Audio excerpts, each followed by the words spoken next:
Okay, good morning everybody. Thank you very much for reorganising yourselves. Obviously the traffic has been difficult today and there are a lot more people that are expected, so they'll be coming in late, so we hope that they can filter into the back quietly when they arrive. I'd like to welcome you to Royal Holloway. My name is Paul Hogg. I'm the Vice Principal for Research and Enterprise, and I'm the Dean of Science here at Royal Holloway. And every year I get the opportunity to welcome students from schools coming to our Rare Diseases Day, and it's one of those things that I look forward to very much, because while I'm responsible for research right across the piece in the university, I think the research that we do here in rare diseases is not just very, very high quality, and you'll find that out later, but it's so important and valuable for society. You will find out a lot about rare diseases today. Rare diseases are not that rare.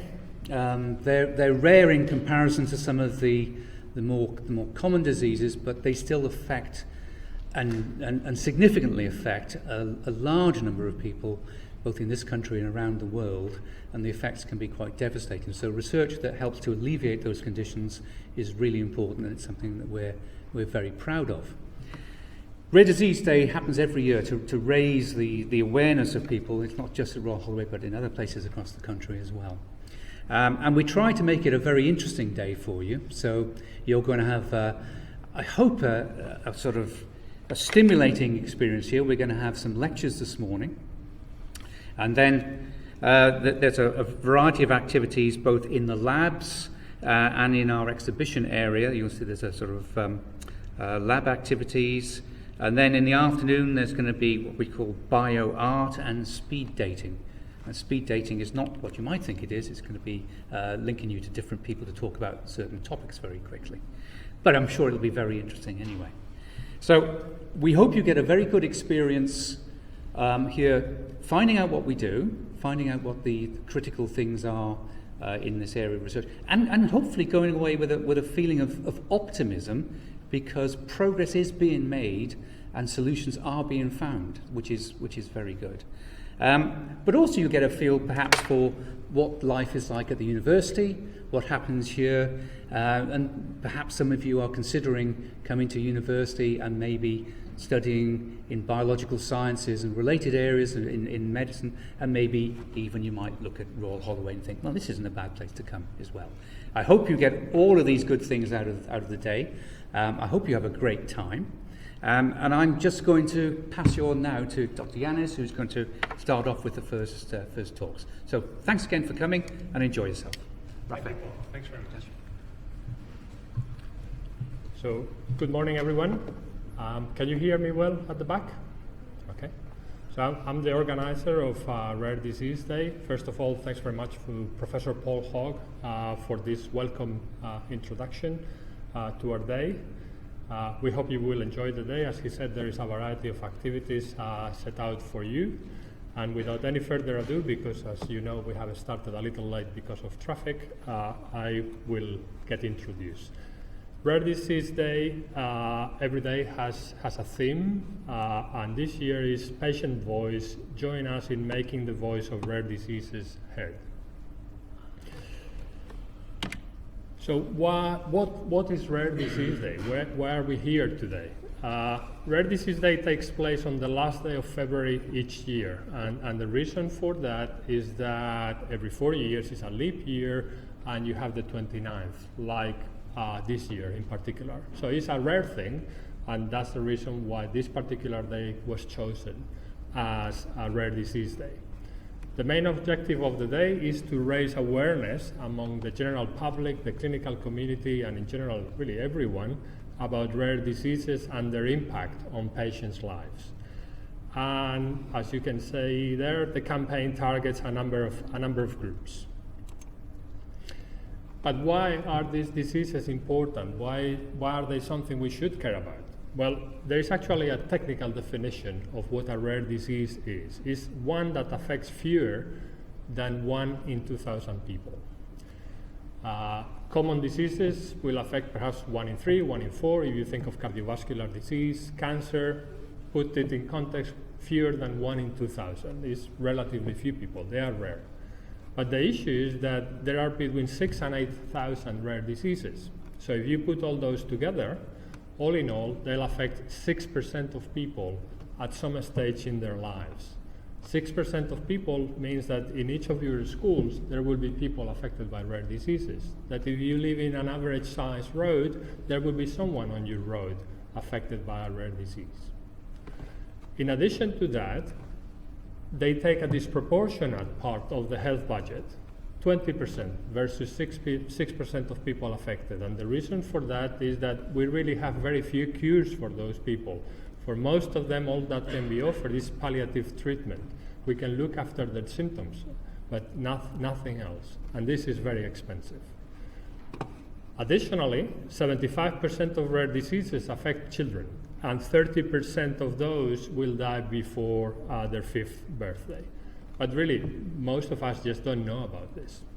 So one of the goals of the day is to raise awareness about all this. Just to try to give you an idea of what 6,000 to 8,000 rare diseases are. There is a list of them in alphabetical order. These are the first 10 of those diseases. So anyone wants to make a guess of how long it would take me just to read the list of rare diseases? If I could actually manage to read down a list with those awful names non-stop, I guess? Go on, just throw a number. How many hours may it take me to read a list of rare diseases? 2 hours. Any more guesses? Sorry? 1 day, okay. Any more? Any more? 1 month. 1 month, okay. No, it's actually in between the first two. It would take me 12 hours just to read the list. To actually find a cure for any one of those diseases may take someone many years, or the scientific community many years. As I say, for most of them, we don't have actually cures at the moment. So just, I hope that this conveys a little bit the task ahead. It's pretty massive. So why are we interested in showcasing this at Royal Holloway? Well, 80% of those rare diseases are inherited, are passed on from parents to children. And for many of those, perhaps we can offer a genetic or a stem cell cure. And Holloway has an international reputation in this particular field of regenerative medicine. So we are very keen to showcase our research and teaching in this area. These are the people here at Royal Holloway who are involved in this gene and stem cell therapy area. And today you are actually going to hear, apart from myself giving you an introduction, from Dr. Philip Chen talking about motor neuron disease, and Professor George Dixon, who will talk to you about Duchenne muscular dystrophy mostly. Between all of us, we cover a small number of rare diseases listed here, which, as you can see, are literally a very, very small proportion of those 7,000 rare diseases that there are. But everything is important, and the important thing really is to ensure that more and more people become involved in this, and that's the awareness part of the day that we were devoting. These are really exciting times in the research arena, and I hope you will hear about some of these developments during the day. Now we can do something called genome editing. We can actually repair the genome, introduce specific changes that can have a therapeutic effect and perhaps provide a cure. And we have stem cell developments that, again, you may hear about today, that can potentially provide cures for those diseases. So in terms of research and potential cures, it's a really exciting time. So you have heard what you are going to be doing regarding lectures today, who you are going to hear from. After that, we will have an exhibition in the Windsor building that you will be visiting.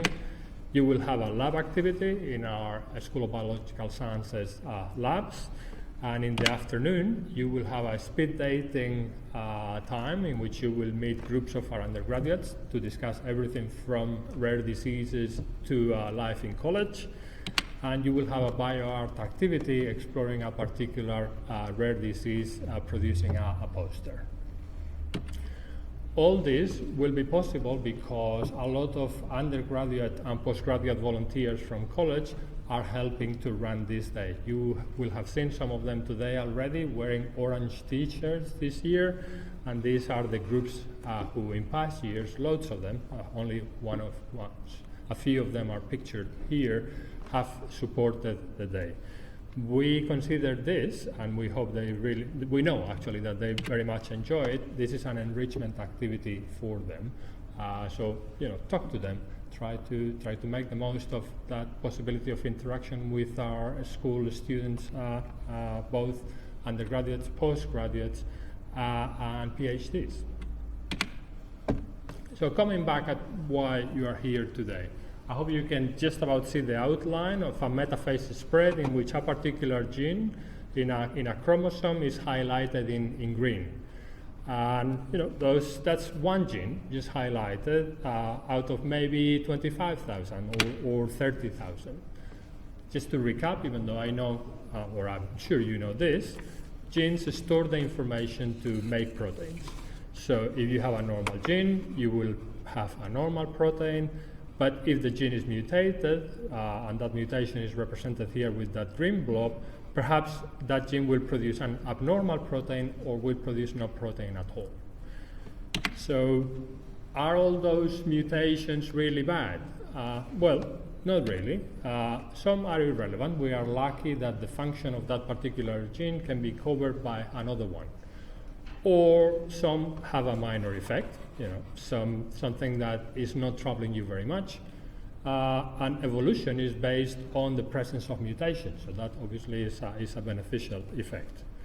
But that is not always the case, and some mutations lead to tremendous effects. And this is a particular disease that we work with in my lab called spinal muscular atrophy that can have a devastating effect. In the most severe cases, children die by the age of 2 or so.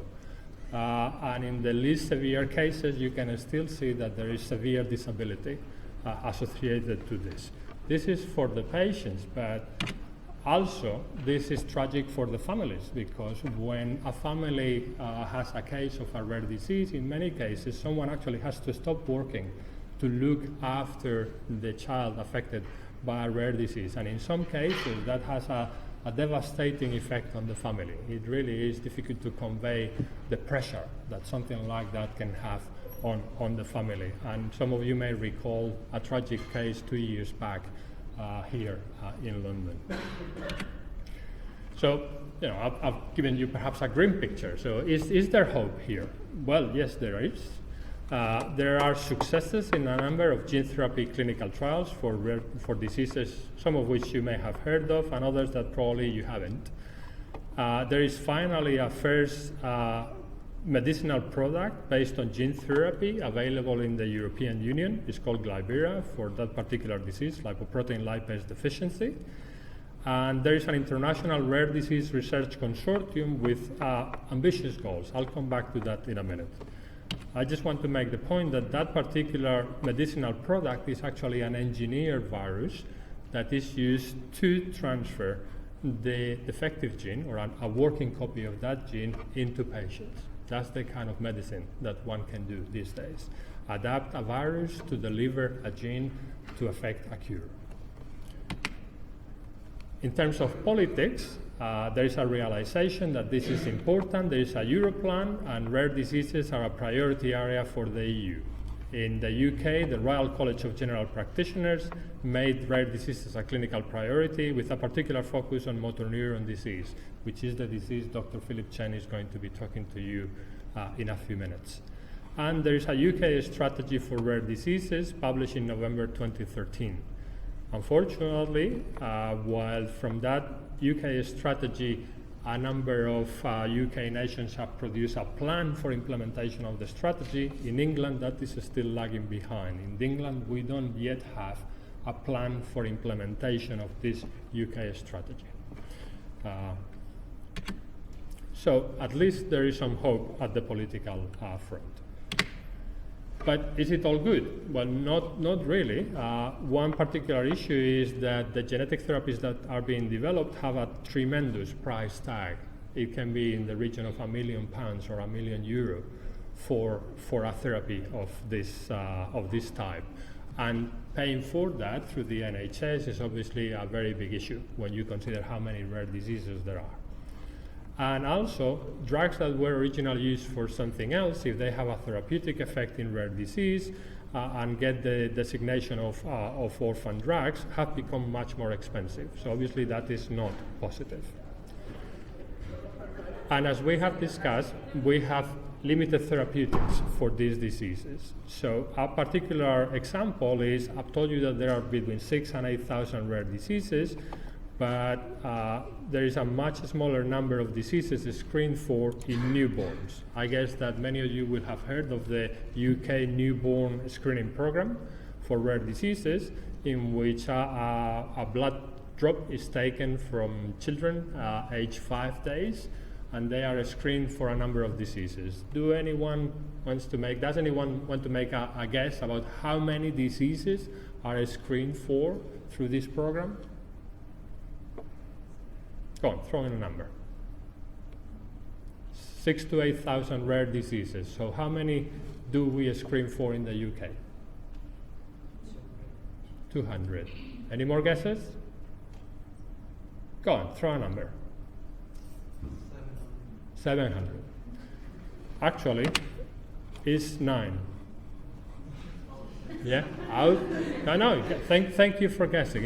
This is the point, really, that we screen for 9 out of 6,000 to 8,000. So, on balance, basically the government, because these are government programs, considers that in terms of benefit for the patient and cost effectiveness, only currently 9 are worth screening for. Just gives you an idea of how much work to be done. I've told you that there is an international rare disease research consortium with very ambitious goals to develop 200 new therapies by 2020 and to have diagnostic tests for all rare diseases by 2020. This is where we are as of yesterday, 158 new therapies out of the 200 goal. And just enlarging that particular plot, there are diagnostic tests for in the region of 3,600 rare diseases currently. So progress there is. Yeah. And just to wrap up my talk, I've shown you, hopefully, the importance of rare diseases, how tragic they can be, but there are positive takes here as well. People affected by rare diseases are tremendously inspirational. This is Srin Madipali, who is affected by spinal muscular atrophy, and in past years he was one of our speakers. Srin will do anything. He's been there. I haven't been there.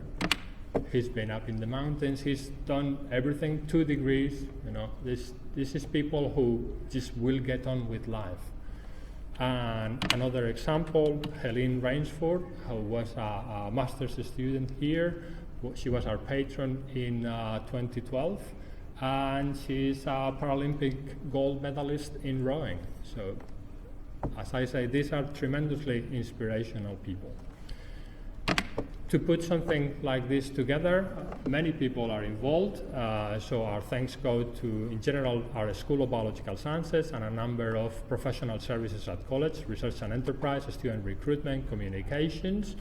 But at the end of the day, it's the people who make the difference, so many thanks to our staff, postgrads and undergrads, our exhibitors in the Windsor building, and our speakers today.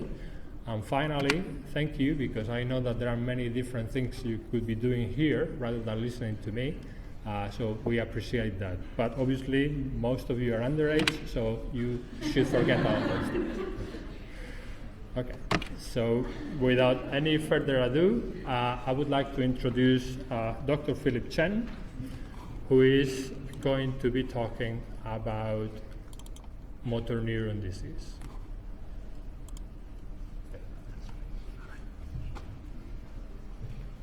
Okay, right, thanks Raphael for that introduction. So my name is Philip Chen. I'm one of the lecturers here within the School of Biological Sciences here at Royal Holloway.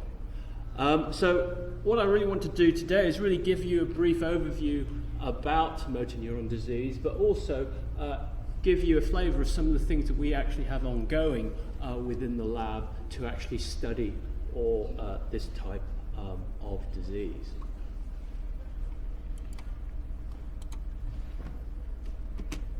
So, what is motor neuron disease? Now, it's sometimes also referred to by an alternative name, which is amyotrophic lateral sclerosis, or ALS.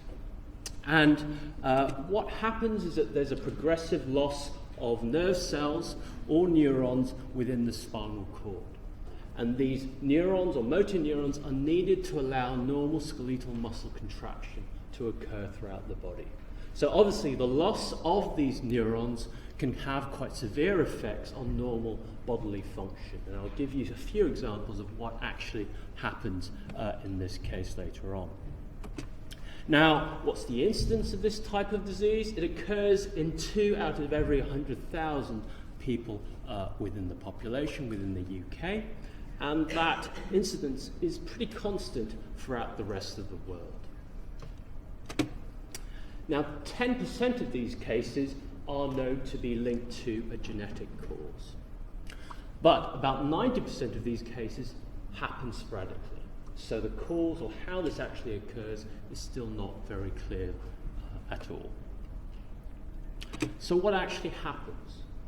Well, what actually happens is that you start to lose the ability to actually function, and this includes things such as gripping, holding onto things, walking. You start losing the ability to speak, to swallow, so therefore food intake becomes very difficult, and finally, probably the most difficult thing is losing the ability for normal respiration to occur. And that's one of the major things that happens towards the end of this disease. Now, the problem with this disease also is that the diagnosis to life expectancy following diagnosis is very short. And this period is usually only up to 3 years. Though in certain individuals, sometimes this can be a bit longer. And the main devastating thing about this disease is that there is no treatment or cure available. So at the moment, most of the treatments involve palliative care, ensuring that the individual is comfortable and are able to deal with the symptoms and conditions that they have. So you might have heard about motor neuron disease in the last couple of years. It's been highlighted in the news for a number of reasons.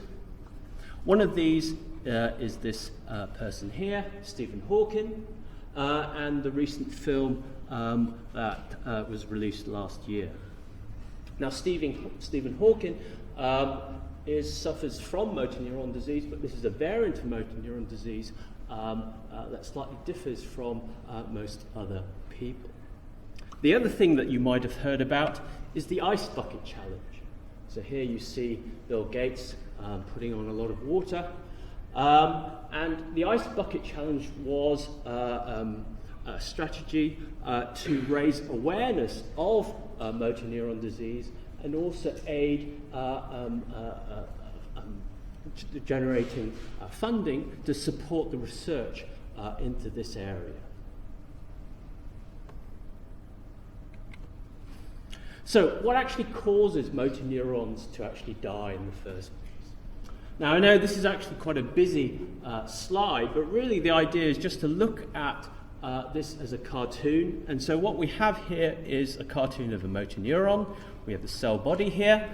We have the axon that's projecting, and that goes on to make a connection with a skeletal muscle fiber. Now the problem with motor neuron disease is that there's no fixed understanding about what actually causes this death of motor neurons to occur. Now, some people have focused on the idea that there may be stress on the mitochondria, and because of that, that causes the motor neurons to die. Some theories have suggested that there's altered transportation of proteins along the axons from the cell body to the nerve terminal. But a lot of focus has also looked at the role of RNA processing and RNA transport. And it's thought that disruptions in this process seem to cause motor neurons to die. And another factor which I'll focus on a bit more is the role of a type of process known as excitotoxicity. And what seems to happen is that if there's an overactivation of the release of a neurotransmitter known as glutamate, that causes excitotoxicity and seems to cause motor neurons to die. So, what is glutamate, or what is excitotoxicity? Well, glutamate is one of the main excitatory neurotransmitters present within the brain. So you need glutamate to allow normal communication to occur between all neurons. So you need to have this being released at all times. Now, the way glutamate acts is that it acts on a number of proteins within the cell known as glutamate receptors. And when glutamate binds to these receptors, that causes a movement of positive ions from outside the cell into the cell. And such ions such as that include those such as calcium. Now, the problem happens is that when you have overactivation of glutamate receptors, these can actually kill neurons. And that's mainly being caused by the over-influx of calcium going into the cell. And one type of glutamate receptor is known as the AMPA receptor. And that's really caused by, that's named after the selective drug that's known to activate these types of proteins. So what evidence do we have that overactivation of AMPA receptors can actually end up killing neurons? So this is a picture that's taken from a paper that was published about 20 years ago. And what it shows in the top panel is that when you have activation of AMPA receptors with calcium, you see that the motor neurons don't really survive in the cultured dish. In comparison, if you activate the AMPA receptors and you remove the calcium from the media, you see that the neurons are there, you see that the cell body is there, and you see the projections, so they're able to survive the overactivation that actually goes on. So therefore, there's a lot of evidence that overactivation of AMPA receptors can lead to neuronal death. Now the thing is, AMPA receptors are usually made up of 4 subunits, and these 4 subunits come together to allow the formation of a channel, and it's in that channel that you have the flow of positive ions which are allowed to go into the cell. Now, one of these subunits is known as the GluA1, as shown here, but normally most AMPA receptors are not permeable to calcium. And that's really due to the presence of a subunit known as the GluA2. And that presence of that GluA2 prevents the movement of calcium into the cell following activation by glutamate. So normally, this doesn't really happen.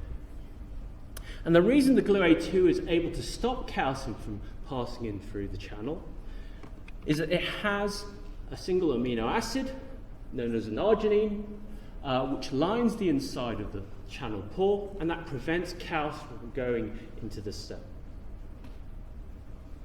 Now, the odd thing is that if one looks at actually the genomic sequence for the GluA2 subunit, it actually doesn't code for an arginine. Instead, in the genomic sequence, it codes for a glutamine in the sequence.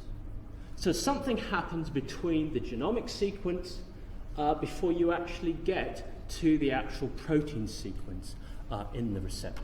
There's a change that happens that occurs. And what actually happens? Well, we know for some reason the GluA2 subunit is subject to a process which is known as RNA editing. And in RNA editing, there's a change in the base within the nucleotide, so that you have adenosine nucleotides being changed or deaminated into what's referred to as an inosine nucleotide. And the cause of that is that that inosine is misread by the translational machinery as a guanosine. Okay? So what actually impact does that actually have on the translation that actually occurs?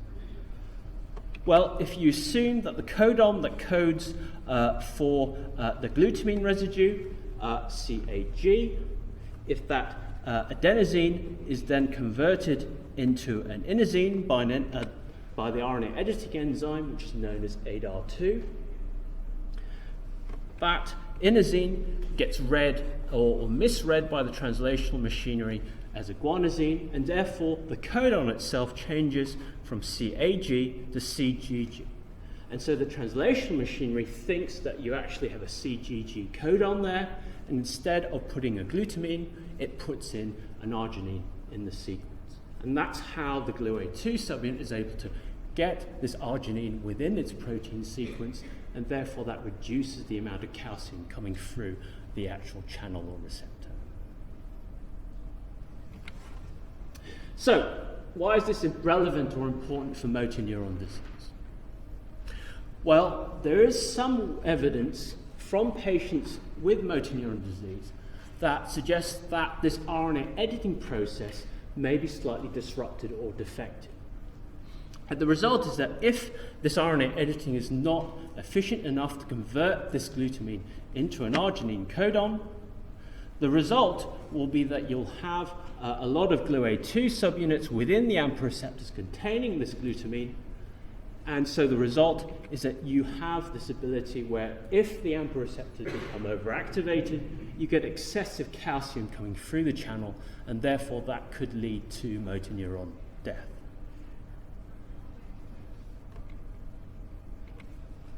So, the question we actually asked in the lab then is how could we actually try to improve RNA editing? How could we actually boost the RNA editing within motor neuron disease or ALS?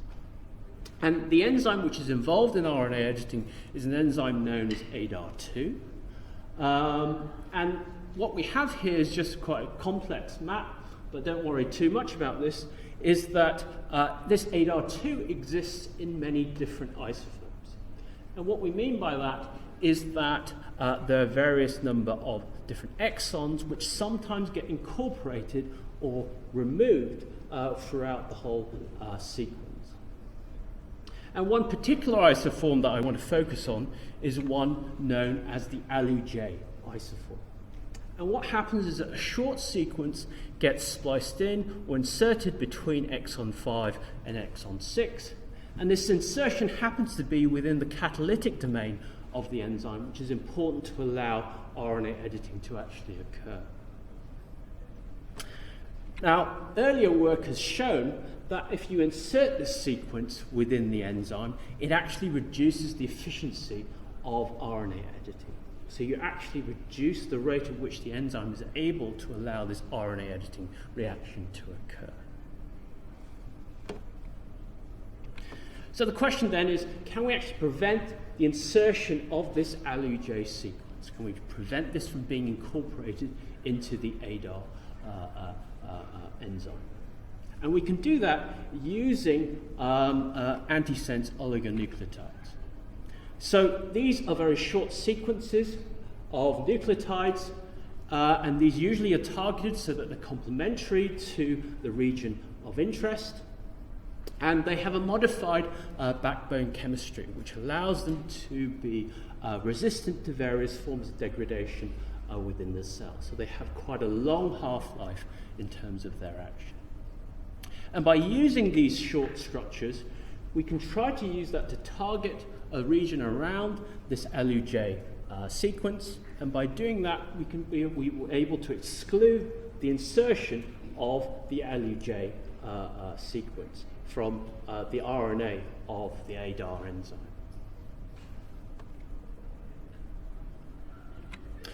And this is what we tried to do in the lab.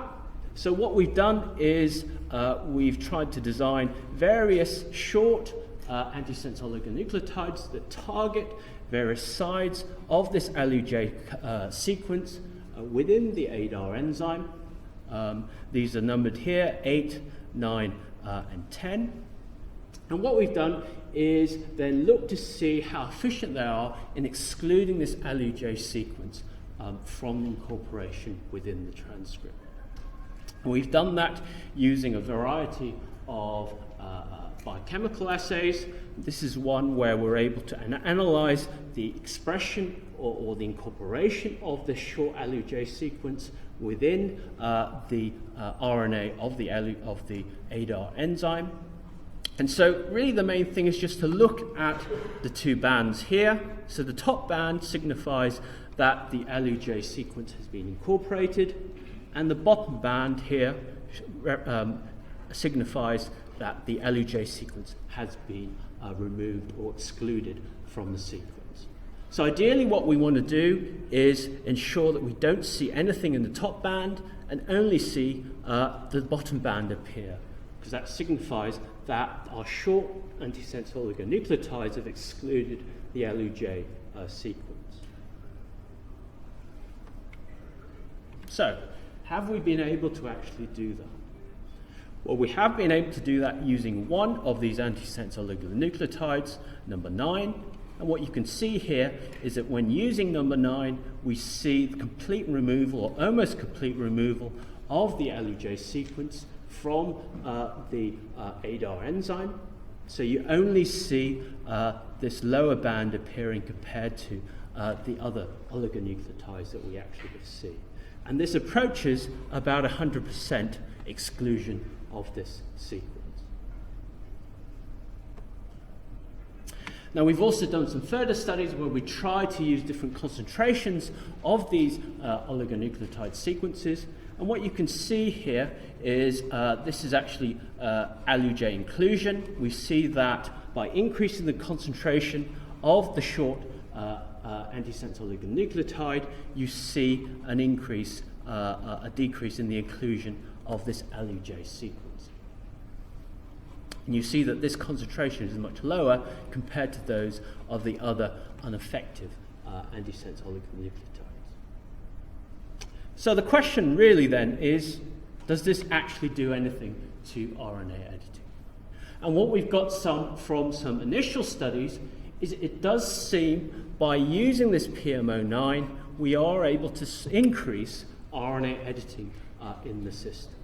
So it gives us some preliminary data to suggest that this process will be able to increase RNA editing in cells, and therefore could provide some relief in reducing the amount of calcium coming through the channel in glutamate receptors being activated.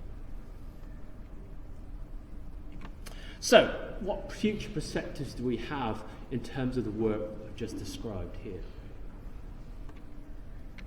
So we've identified regions that can exclude this LUJ sequence. That seems to be able to modify the action or the ability of this ADAR2 enzyme to work in terms of its action on RNA editing.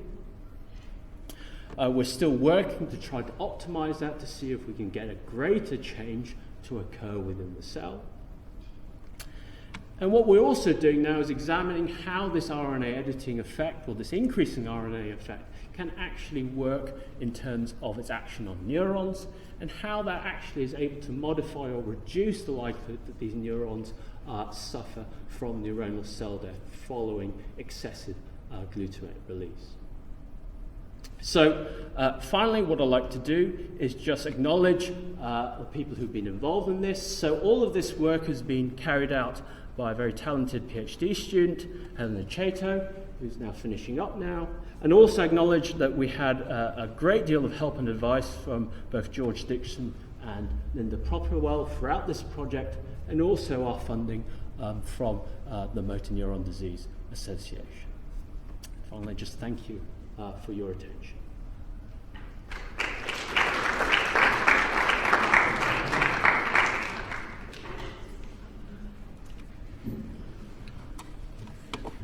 So thank you very much to Philip Chen for this introduction to novel therapies to motor neuron disease. And your next and final talk for this morning will be by Professor George Dixon, George has a lifetime of experience on muscular dystrophies, more specifically Duchenne muscular dystrophy. He is really one of the world leaders in this field.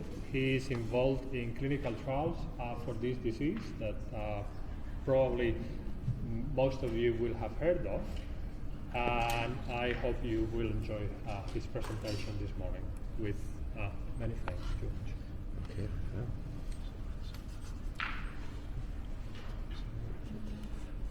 Still showing one. You have to screen.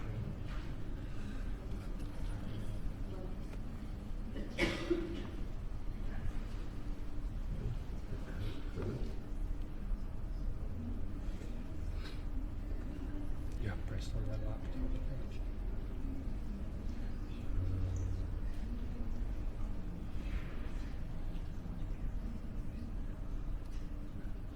Good.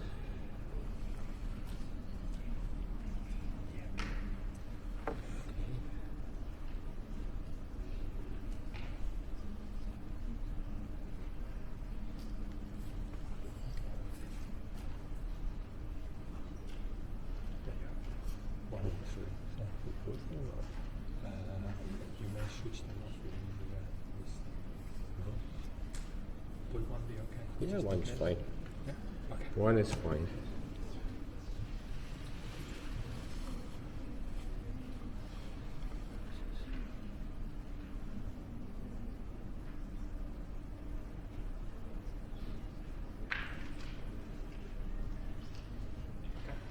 This after. Right, okay. Sorry about that, trying to get the technology to work.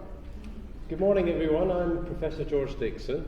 I'm suffering from a terrible cold, so my Scottish accent is even worse this morning than it is normally, so do please forgive me. But today I'm going to talk to you about this illness, Duchenne muscular dystrophy. Has anybody heard of Duchenne muscular dystrophy before? Nobody? Oh, you have, yes? Yeah, that's interesting. And have you heard about it on a personal basis, or are you? No. So DMD is one of these rare diseases, rare inherited diseases. It's a disease of skeletal muscle, the voluntary muscles. It affects young men, young boys in particular. And the reason for that is the gene involved in this disease is located on the X chromosome. So I'm a male, and again, those of you studying biology will probably know this. I'm a male, so therefore I have only one X chromosome. I have an X and a Y chromosome. All the ladies in the audience here will have two X chromosomes. So if the gene on my X chromosome is mutated in some ways, damaged, I get a disease. For a woman, a female, if one of her X chromosomes carries a mutation in this gene, the other unaffected X chromosome compensates, and she is unaffected. But she's a carrier of the disease. She can pass that affected X chromosome onto her children, onto one of her sons or her daughters. Now, the disease affects skeletal muscle, and these are just 4 microscope images of human skeletal muscle tissue. And the gene product of the Duchenne muscular dystrophy gene is a protein called dystrophin. And if we turn these muscle fibers, imagine them as sort of cylinders, if we turn them so that cylinders are coming out the screen towards you, we can look and see where this protein dystrophin is located. And normally, it's located around the inside surface of these muscle fibers. And its role is actually to protect the delicate plasma membrane, the lipid bilayer of muscle fibers, which is being compressed and stretched as I move, as we all move, and can be damaged.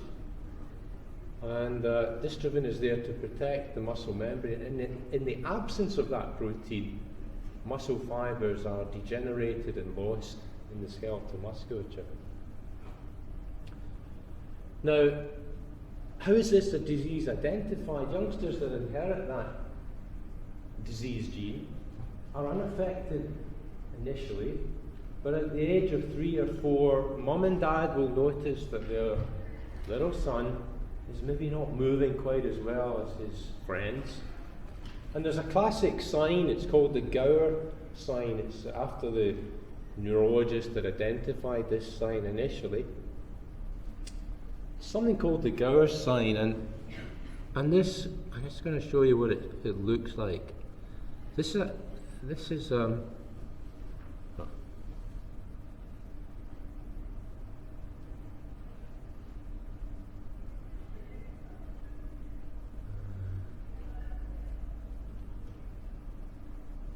it's not going to let me play it, unfortunately.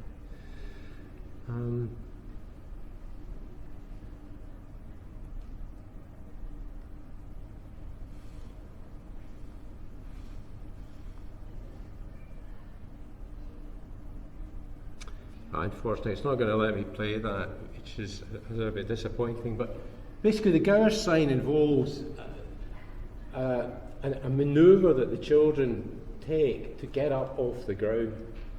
Their body wall muscles are very weak, so they have this inability to raise the body on its own, and they therefore undergo this manoeuvre to kind of push up off the floor onto their knees and then ease the body upwards to a fully standing position.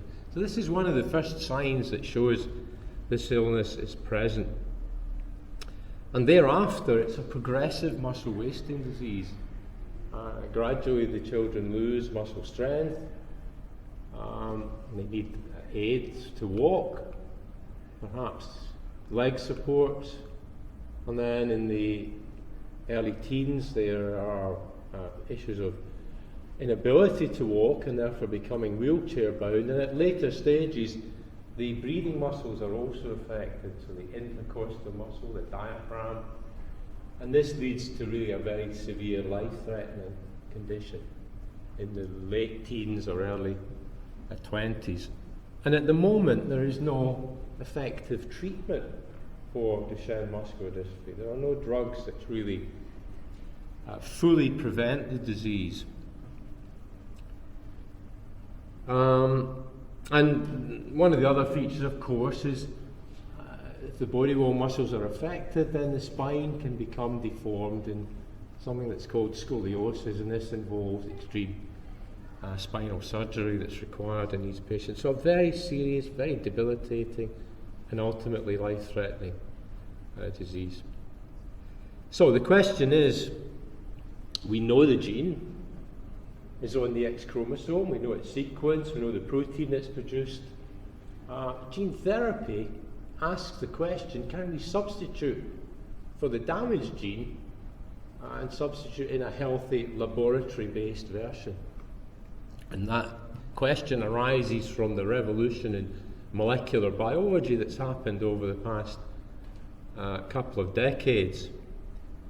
So, a few questions here. Firstly, do we actually have in hand, in a test tube, in a freezer, laboratory-based healthy copies of the Duchenne muscular dystrophy gene? Well, the answer to that is yes, we do. We can isolate and propagate that gene in a recombinant form, in other words, in the so-called plasmid DNA that some of you will have heard of, and that plasmid is propagated in a bacterial system like Escherichia coli. So we have these genes, and they're in hand. Of course, we have, if we're going to do a gene therapy, we need to deliver the genes to all the skeletal muscles in this affected disease condition. And about 30 to 40% of your body weight is actually skeletal muscle, in legs and body walls and the arms and so on. And to do that, we really need to deliver the gene through the bloodstream. Now, how might that be achieved? Well, the question here is, can we administer a DMD gene safely and effectively? Well, yes, the answer appears to be that we can do so. And the system we use is a so-called virus vector. It's an altered virus based on this type of system, the adeno-associated virus.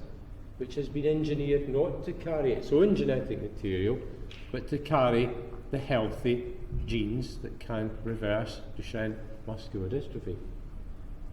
And just on the right here, I'm showing again a histological section from tissue which is originally deficient in the protein dystrophin, and that dystrophin has been returned by a gene therapy strategy. Do the genes work to alleviate or prevent Duchenne muscular dystrophy? Well, the answer is yes, they do, but not yet in humans, in animal studies. Now, I'm not going to go in today into the ethics and the rights and wrongs of animal studies, but we do need those to sort of prove these types of therapies are safe and effective. So in animal studies, initially, actually it's curative in a particular animal model, the so-called MDX mouse, this little chap here, sitting in my hand, who has a disease genetically identical to the one I've shown you in these young men with Duchenne muscular dystrophy. Very effective condition. However, to scale, this is a mouse, this is a human being. How do we move from a mouse to a human being? Well, we need to again do studies in larger animals to prove that we can deliver this type of gene therapy effectively. And we can do this, not in this country, but we've done these studies in France, in a special veterinary centre in France, where they have identified cases of golden retriever, a dog with the identical type of Duchenne muscular dystrophy that I've been describing.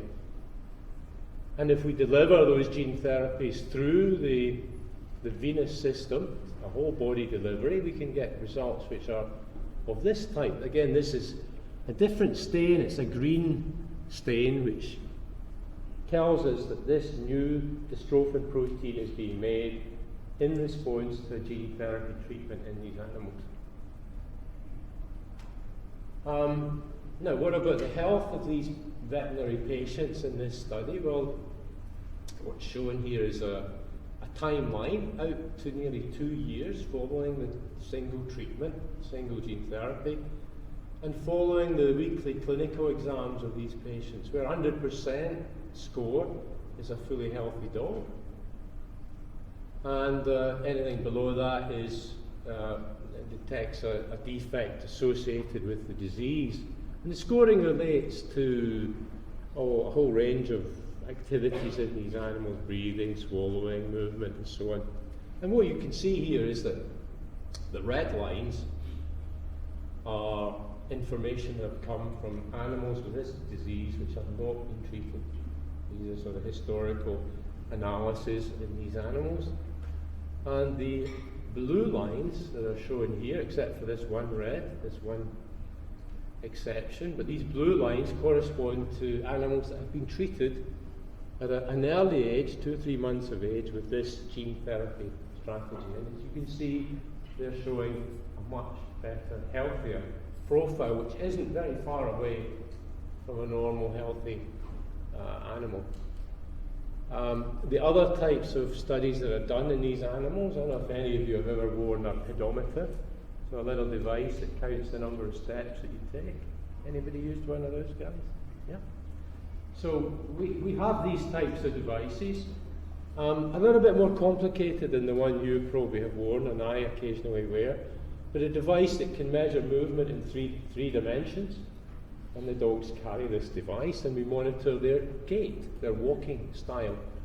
And what you can see here in green are healthy golden retrievers. In red, these are dogs affected by the disease, and these light grey and dark grey curves correspond to animals treated with a low dose, and in case of the darker grey, a higher dose of the gene therapy. And what you can see is that an appropriate dose, there is a sustained improvement in the walking ability, the movement ability, the running ability of these animals.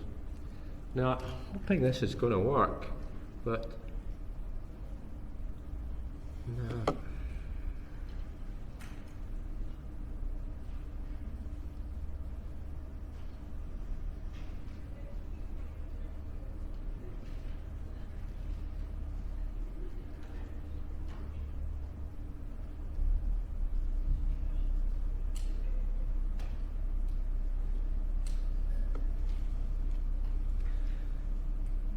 Okay.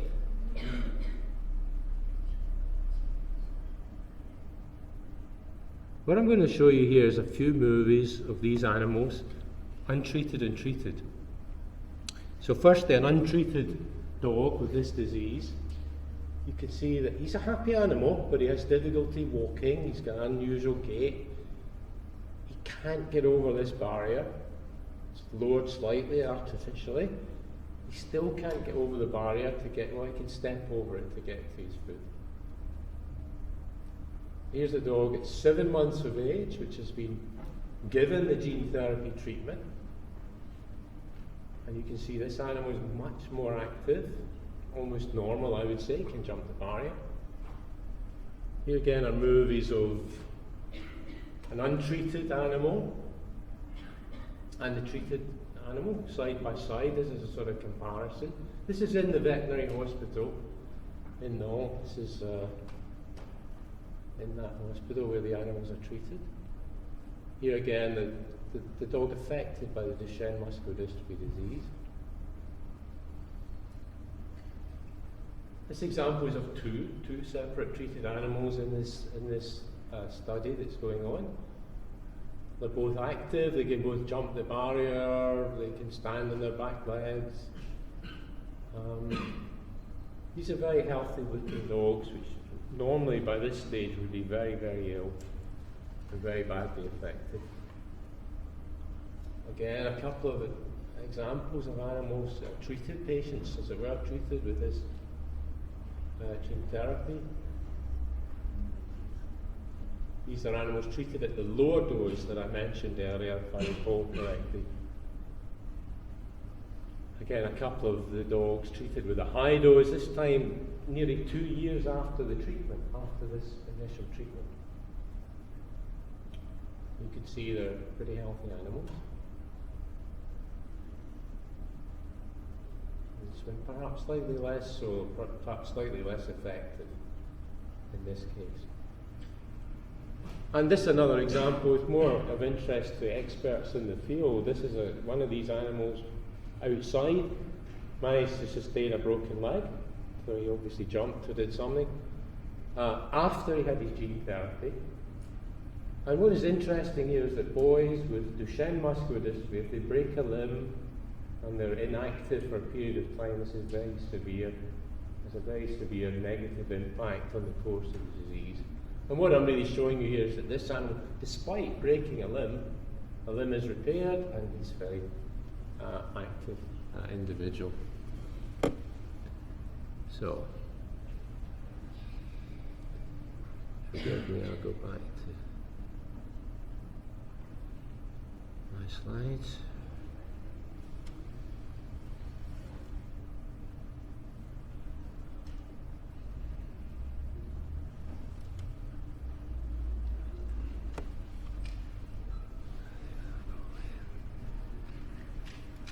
So basically, what I've shown you in the movie is a visual representation of the effects of this gene therapy treatment that is reflected in these clinical scores that are running out now to almost 2 years. And in addition to those observations, those clinical observations, we can also show in small biopsy samples taken from these patients that there is an elimination of the degeneration associated with the disease. There's a reduced fibrosis or reduced scarring of the muscle tissue. And again, these canine patients, they go along to the MRI scanner and they get analysed in the scan system, and there's a much improved MRI scanning picture in the treated limb compared with the untreated 4 limbs shown here, and indeed the restoration of muscle strength. So where are we with this type of experimental study? Well, one, we have these genes, these laboratory-based genes which are active. We know they're now effective. There's a virus-based delivery system that we have for the gene therapy. It involves a simple one-off treatment, so that's an advantage and a cure. There's a one-off treatment, hopefully. And this is a technical point, but there are many different types of mutations that can affect the gene involved in Duchenne muscular dystrophy. And actually this type of gene therapy is in theory able to treat all of those patient types, patient genotypes as it were. We do need more clinical studies, but at the moment we're looking ahead towards a clinical trial in Duchenne muscular dystrophy patients in 1 or 2 years' time. And just out of interest, how much would this cost? Something like about £4 million to run a simple, small phase 1 safety clinical trial in this condition. So I'm really finishing up now. I put up this slide again to assure you that I love dogs. I have dogs of my own, and these two here, this is the Great Dane and this is the pug. So these are the same species, despite being so different. We talk about the Human Genome Project, well, look around you. We're all really different, aren't we? And there are many human genomes. But that's really what genetics is all about. Similarity within a species. We're the same, but we're different, and that's genetic. Unfortunately, some very small changes in the genome between individuals, as well as producing this beautiful variation that we see, can also have very serious disease outcomes. And Duchenne muscular dystrophy and many of the rare diseases fall into that category. Many funding groups, patient research, medical charities involved in developing this type of work, at least to a stage where a pharmaceutical company might be interested enough to take it on. And then finally,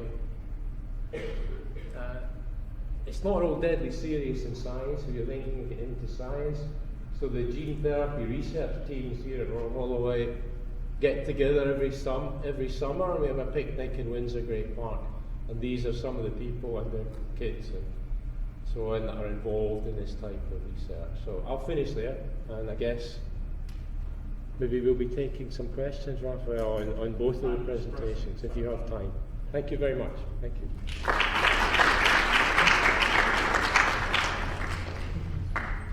So thank you very much to Professor Dixon for this lovely lecture. And from now on, we're going to split you into 2 cohorts, Group A and Group B. Hopefully your leaders know which group you are on.